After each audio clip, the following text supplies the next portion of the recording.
Hello' everyone, কি খবৰ সকলোৰে? আশা কৰোঁ সকলোৱে ভালে আছে। মই চিমৰন আৰু মোৰ প্ৰথমটো মিনি ভ্লগলৈ সকলোকে স্বাগতম জনাইছোঁ।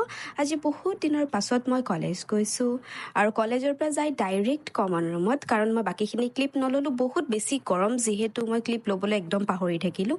অকণমান বহি পেলাই মই ক্লাছলৈ ওলালোঁ, কাৰণ বহুত দিন ক্লাছ কৰা নাই।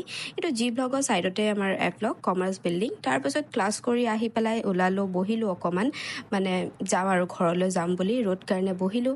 তাৰপাছত মই ওলাই আহিলোঁ। মই মানে মোৰ লগত আছে মোৰ ফ্ৰেণ্ড, আৰু ওলাই আহি বহুত বেছি ভোক লাগিছিল যিহেতু ৰাতিপুৱাই খাই যোৱা, তো কিবা এটা খালোঁ। তাৰপাছত টিউশ্যনলৈ বুলি আহিলোঁ, তাৰপৰা মানে গাড়ীত, আৰু তাৰপাছত টিউশ্যন কৰি পেলাই ঘৰলৈ আহিছোঁ।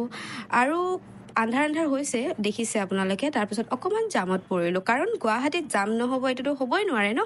অকণমান জামত ফচিলোঁ, বহিলোঁ। বহুত বেছি গৰম আছিল আৰু মই ইমানেই বেছি টায়াৰ্ড হৈ গৈছিলোঁ, মানে ৰাতিপুৱা যোৱা, আকৌ কলেজ, তাৰপৰা টিউশ্যন, আকৌ ঘৰত অহা, তাতে যাম। অ' মাই গড, বহুত বেছি টায়াৰ্ড। তাৰপিছত জালুকবাৰীত নামিলোঁ। নামি পেলাই মই আকৌ মেজিক এখনত উঠিব লাগিব, কাৰণ মোৰ ঘৰৰ কাৰণে আৰু অকণমান যাব লাগে জালুকবাৰীৰ পৰা। তো আহি পেলাই ফাইনেলি ঘৰ পালোঁ, আৰু আজিলৈ ইমানে। Bye bye.